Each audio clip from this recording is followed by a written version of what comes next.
Assalamualaikum warahmatullahi wabarakatuh. Alhamdulillahirabbil alamin wassalatu ala asrofil ala anbiya wal mursalin wa ala alihi washabihi ajmain amma ba'du. Pertama, mari kita panjatkan puji dan syukur kepada Allah Subhanahu wa taala yang telah karuniakan kita semua pada saat ini. Saya Kalintang Intias dari kelas 9 Al-Anbiya akan membawakan pidato tentang memperkaya hazanah batin kita melalui teks sejarah komunikasi. Hadirin yang saya hormati, pada kesempatan ini saya ingin mengajak kita semua untuk merenung sejenak tentang pentingnya memperkaya hazanah batin kita melalui teks sejarah komunikasi. Di tengah kehidupan kita yang serba cepat dan berhubung teknologi, seringkali kita lupa bahwa teks sejarah komunikasi memiliki kekayaan luar biasa yang dapat memperdalam pemahaman kita tentang diri sendiri dan dunia di sekitar kita. Sejarah komunikasi yang dapat ditemukan dalam berbagai teks, baik itu tulisan, karya sastra, maupun dokumen sejarah, adalah cermin dari perjalanan panjang umat manusia dalam berinteraksi, berbagi pengetahuan, dan membangun makna.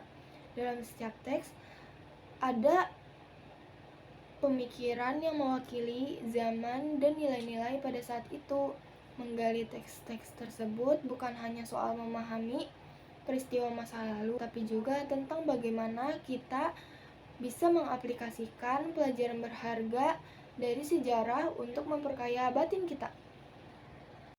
Melalui teks sejarah komunikasi, kita tidak hanya belajar tentang teknik dan media komunikasi yang digunakan pada masa lampau, tetapi juga tentang cara-cara manusia mengekspresikan diri, menyampaikan ide, dan membentuk opini publik.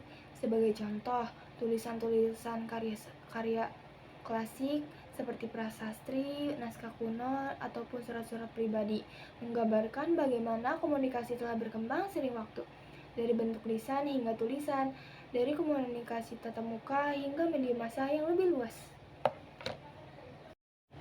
Lebih jauh lagi, sejarah komunikasi mengajarkan kita tentang etika, tanggung jawab, dan kekuatan kata-kata. Dalam teks-teks tersebut, kita bisa menemukan contoh bagaimana komunikasi dapat membawa perubahan besar dalam masyarakat, baik itu bentuk politik, sosial, dan budaya. Di sisi lain, kita juga dapat melihat bagaimana komunikasi yang salah atau disalahgunakan yang dapat menimbulkan kerusakan dan perpecahan. Inilah yang harus kita renungkan, bahwa komunikasi bukan sekedar alat, melainkan tetapi juga sebuah tanggung jawab moral. Hadirin yang saya hormati, memperkaya hazanah batin melalui teks sejarah komunikasi bukanlah sekedar aktivitas intelektual, tetapi juga bentuk pencarian makna dalam hidup kita. Dengan merenungkan teks-teks sejarah, kita bisa lebih memahami akar budaya kita, menghargai nilai-nilai yang telah diwariskan, dan memperluas wawasan tentang cara berkomunikasi dengan bijak. Sebagai individu, kita memiliki kesempatan untuk menyelami teks-teks tersebut dengan hati yang terbuka, menggali setiap makna yang terkandung, dan merenungkan bagaimana kita bisa menerapkan nilai-nilai komunikasi yang baik dalam kehidupan. Dengan demikian, kita dapat memperkaya hazanah batin kita dan menciptakan komunikasi yang lebih bermakna.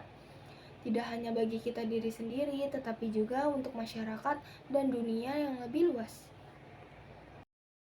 Demikian pidato singkat yang saya sampaikan. Semoga kita semua dapat terus memperkaya hazanah batin kita dengan pemahaman yang lebih dalam tentang sejarah komunikasi, dan menjadikan sebagai landasan untuk berkomunikasi dengan bijak di masa depan. Wassalamualaikum warahmatullahi wabarakatuh.